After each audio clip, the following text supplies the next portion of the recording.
IGNOU MS psychology paper number 2 MPC 002 के लिए important question को हम आज के इस वीडियो में डिस्कस करने वाले हैं। स्वागत करती हूँ आप सभी का मेरे चैनल पर। अगर चैनल पर नए हैं तो सब्सक्राइब जरूर कर लीजिए और अगर पहले से आप हमारे चैनल पर जुड़े हैं तो इसी तरह अपना प्यार देते रहिए। आज के वीडियो में हमारा जो मेन एजेंडा है वो इस बारे में बात करना है कि जो पेपर नंबर 2 है एमपीसी 002 उसके जो इंपॉर्टेंट क्वेश्चंस हैं, कौन कौन से हम टॉपिक्स प्रिपेयर करें कि एग्जामिनेशन में इजी हो जाए। अगर आपने सिलेबस को एक बार अच्छे से देखा है तो आप ये जानते होंगे कि जो टॉपिक है वो कई बार रिपीटेड से फील होते हैं, जो एक्चुअली में है नहीं मगर ऐसा फील होता है, इल्यूजन टाइप का फील होता है। तो जब इस बुक को पढ़ते हैं, एग्जामिनेशन के लिए प्रिपेयर करते हैं, तो आपको क्या क्या पढ़ना है उससे ज्यादा जरूरी है ये समझना कि आपको कैसे पढ़ना है।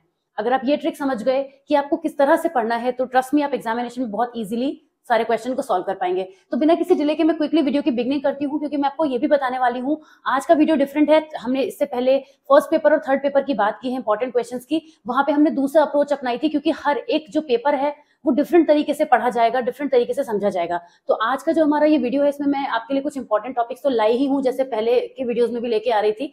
कुछ क्वेश्चन बहुत ज्यादा रिपीट होते हैं, जैसे पियाजे का आइडिया है कॉग्निटिव डेवलपमेंट का, अडोलेसेंट्स में और भी किसी में पूछा जा सकता है। पियाजे कोलबर्ग का आइडिया, जहां पे भी आपको पियाजे की थ्योरी नजर आती है, कोलबर्ग की थ्योरी नजर आती है, उसको प्रिपेयर कर लीजिए। ये दो चीजें एक लॉन्ग क्वेश्चन बनाती हैं ऑल टुगेदर और सेपरेटली में भी। लाइफ स्पेन डेवलपमेंट क्या है शॉर्ट में भी पूछा जाता है। लाइफ स्पेन डेवलपमेंट की कैरेक्टरिस्टिक्स भी अलग से शॉर्ट में पूछी जाती हैं।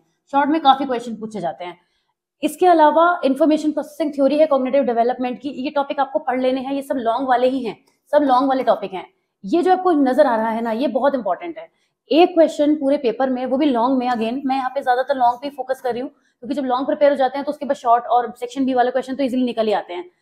एजिंग इशू पर बेस्ड एक क्वेश्चन जरूर आता है एग्जामिनेशन में। मैंने इसलिए यहाँ पे मार्क किया है कि जो बच्चे जिनके पास भी पीडीएफ पहुंचेगा और बाय एनी चांस उन्होंने वीडियो नहीं देखा होगा तो समझ जाएंगे कि एजिंग का एक क्वेश्चन जरूर आता है एग्जाम में। और एजिंग ओल्ड एज के लिए भी होती है और एजिंग लेट एडल्ट के लिए भी होती है। लेट अडल्टहुड और मिडिल अडल्टहुड पर भी एजिंग का क्वेश्चन आ सकता है। तो एजिंग का एक क्वेश्चन जरूर आता है लॉन्ग में, ये अगर नहीं आया तो शॉर्ट में भी आ सकता है, तो ये जरूर आप प्रिपेयर कर लीजिएगा। ओके, ग्रोथ एंड डेवलपमेंट काफी इंपॉर्टेंट है और ये तो बहुत इंपॉर्टेंट है, मोस्ट इंपॉर्टेंट। वैसे तो देखिए मैंने ऑलरेडी सब कुछ फिल्टर्ड ही करके दिया हुआ है आपको। ये जो है आपको लॉन्ग में कम नजर आएगा, ये शॉर्ट में यानी सेक्शन बी में। सेक्शन बी का टॉपिक है मार्कियाज आइडेंटिटी क्राइसिस या फिर आइडेंटिटी क्राइसिस साथ में, या दोनों मिला जुला कर भी क्वेश्चन बन सकता है। तो इसको आपको बी सेक्शन के लिए जरूर प्रिपेयर करना है। अब हम आगे बढ़ते हैं और मैं आपको एक चीज दिखाती हूँ कि सेक्शन बी में पूछे जाने कुछ कॉमन टॉपिक है जो रिपीट भी हुए हैं। ये वो टॉपिक है 1, 2, 3, 4, 5 एंड 6। देखिए अगेन आइडेंटिटी क्राइसिस मैंने वेरी इंपॉर्टेंट फिर से मार्क कर दिया, रिपीट कर दिया। सेल्फ कॉन्सेप्ट बहुत पूछा गया है। लैंग्वेज डेवलपमेंट के कॉन्सेप्ट्स को कई बार पूछा गया है। ये सेक्शन बी के कुछ पॉइंट्स हैं। आपको स्क्रीनशॉट लेके परेशान होने की बिल्कुल भी जरूरत नहीं है। हमारे टेलीग्राम चैनल पे जाइए, फटाफट से वहां से डाउनलोड कर लीजिए और भी बहुत कुछ आपको रेलेवेंट मिलेगा अपनी स्टडी से रिलेटेड। तो टेलीग्राम चैनल को आप वैसे भी ज्वाइन कर लीजिए, लिंक आपको डिस्क्रिप्शन में मिल जाएगा। ठीक है, अब जो मैं बात करने वाली हूँ वो बहुत इंपॉर्टेंट है और यहाँ से एक्चुअली जो है वो वीडियो आपके लिए बहुत इंपॉर्टेंट हो जाता है। ध्यान से मेरी बात को सुनिएगा।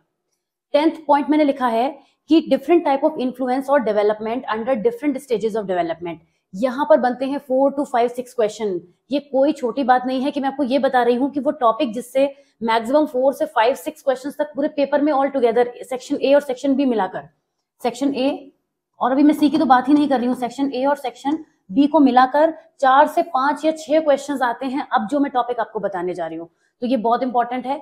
कैसे आते हैं, जैसे कि डिफरेंट टाइप ऑफ इन्फ्लुएंस या development different stages of development में कैसे इंपैक्ट करता है। एग्जाम्पल के लिए मैंने कुछ लिख दिए हैं और ये सब प्रीवियस पेपर्स में आ चुके हैं कि environmental influence during prenatal development, social development during middle childhood, okay, physical and psychological development during infancy. आप देखिए यहाँ पर कोई एक फेज ले लिया गया है, infancy, old age, adulthood, okay, prenatal stage, middle childhood. मतलब हमारे डेवलपमेंट की कोई भी एक स्टेज उठा ली जाएगी और उस पर डिफरेंट इफेक्ट्स की, उस पर उसका सोशल डेवलपमेंट कैसे होता है, उस पर एनवायरमेंटल इन्फ्लुएंसेस क्या होते हैं, उसमें फिजिकल एंड साइकोलॉजिकल डेवलपमेंट किस। अब जरूरी नहीं जैसे मैंने यहाँ पे इन्फेंसी के लिए दिया है तो ये चाइल्डहुड पे भी दे सकते हैं कि चाइल्डहुड में साइकोलॉजिकल डेवलपमेंट कैसे होता है, ये क्वेश्चन बन जाएगा। Cognitive changes during old age, या फिर क्वेश्चन बन सकता है कॉग्निटिव चेंजेस ड्यूरिंग अडल्टहुड। कुछ भी, कोई भी आप यहाँ पे रख सकते हैं और कोई भी यहाँ पर भी आ सकता है। Psycho social changes during middle adulthood, तो ये मैंने एग्जाम्पल के लिए नोट किए हैं।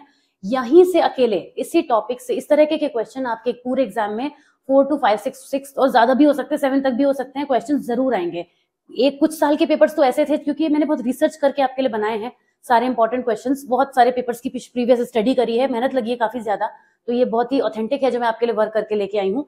तो जब मैं ये चीजें कर रही थी तो 1 साल का पेपर ऐसा भी था जिसमें सारे क्वेश्चन ये थे, ट्रस्ट मी, आप पलट के देखिएगा अगर आपके पास टाइम हो, कि सारे ही क्वेश्चन इस क्वेश्चन नंबर 10 वाली चीज पर बेस्ड थे पूरे पेपर में। वहां से मैंने ये चीज पकड़ी कि अच्छा ये इस तरीके से क्वेश्चन बन रहे हैं, तो ये पॉइंट मैंने आपके लिए यहाँ पे क्रिएट किया। तो पॉइंट नंबर 10 को बिल्कुल भी आप मिस मत करिएगा कि आपको कैसे पढ़ना है, कि हर स्टेज के डिफरेंट आपको डेवलपमेंट या इन्फ्लुएंस पढ़ने हैं। तो इसके लिए आपको ऐसा नहीं कि सब कुछ डिटेल में पढ़ना है, आप समझिए, जैसे आपको मालूम है ना कि चाइल्डहुड में क्या होता है, मिडिल चाइल्डहुड में क्या होता है, इन्फेंसी का पीरियड क्या होता है, जिस एज के भी आप हैं और जिस उम्र में भी आप इसको देख रहे हैं, उतना लाइफ तो आप अपनी स्पेंड कर चुके हैं और अपने आसपास भी लोगों को देखते होंगे, ओल्ड एज वाले लोगों को देखते होंगे, तो कुछ एक्सपीरियंसेस आप अपनी रियल लाइफ से भी यहाँ पे कनेक्ट कर सकते हैं, जिसमें आपको कुछ भी दिक्कत नहीं आएगी इसको लिखने में। ये लिखना भी बहुत आसान है, क्योंकि हमको पता है ना कि सोशल डेवलपमेंट कैसे होता है किसी भी इंसान का, ओल्ड एज में क्या होता है, मिडिल एज में क्या होता है। तो इसको रिलेट करना है, 2 डिफरेंट चीजों को रिलेट करना है। एक तो हम डेवलपमेंटल पीरियड सारे जानते ही हैं, वो तो आपको पता ही होंगे, और दूसरा डिफरेंट इन्फ्लुएंसेस, सोशल डेवलपमेंट कैसे होता है, इमोशनल डेवलपमेंट में क्या होता है। ये वो चीजें हैं जो आप as a psychologist later life में डील भी करेंगे और प्रेजेंट में भी पढ़ रहे हैं।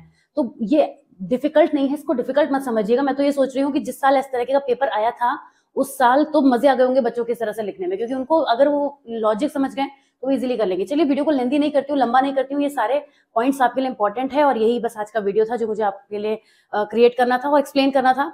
And I would wish you all the very best कि आप अपने एग्जाम में बहुत अच्छा करके आए और अच्छे से अपना पेपर अटेम्प्ट करके आए। ओके, तो ये वीडियो अगर आपके लिए हेल्पफुल रहा है तो please like the video and subscribe to the channel अगर आपने अभी तक नहीं किया है। And I will see you soon in the next important series of this chapter and take care, bye bye.